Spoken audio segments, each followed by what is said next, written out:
Papasok po tayo sa Uniqlo guys. Magandang hapon po sa ating lahat. Ito po ang mga tinda po dito sa loob ng Uniqlo guys. Gusto ko po yung mga jeans nila, katulad po nito guys. Yung mga jeans po nilang ganito, maganda po siya. Ayan. Kasi alam nyo naman tayo, minsan nagraragit. Titingin po ako ng jeans na white, pero gusto ko po yung jeans na body fit. Hindi po yung ganyan. Tsaka bibili po tayo ng isang dress guys. Ayan.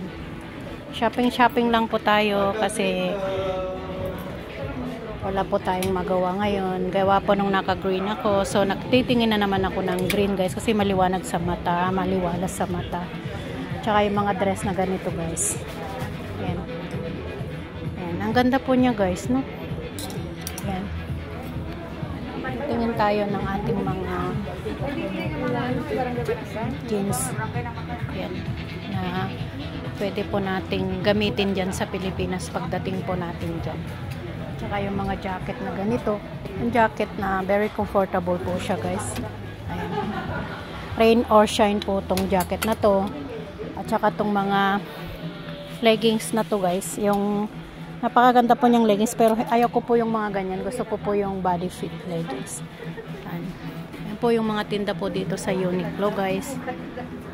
Ayan.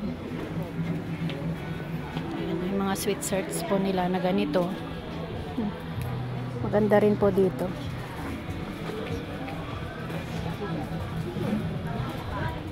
Maibilhan nga rin po yung mahal ko guys kasi gustong gusto niya po yung mga ganitong kulay. At maibilhan din po siya ng isang bag. Ayan o, yung blue na kulay. So ibibilang ko si mahal ko ng ganito. Pero gusto ko yung XL. Po guys ang mga tinda po dito sa Uniqlo guys. Ang Uniqlo shop po ay isang branded na damit po dito sa Singapore. Ito po guys, ang ganda ng mga belt. Bibili din po ako sa kanya ng belt. Kaso lang ang belt niya po ay siguro XL po siya kasi hindi po pwede tong medium sa kanya kasi masyado po siyang sexy. Okay guys, maraming salamat po sa pag-thumbs up, sa pag-support nyo po sa YouTube channel ko.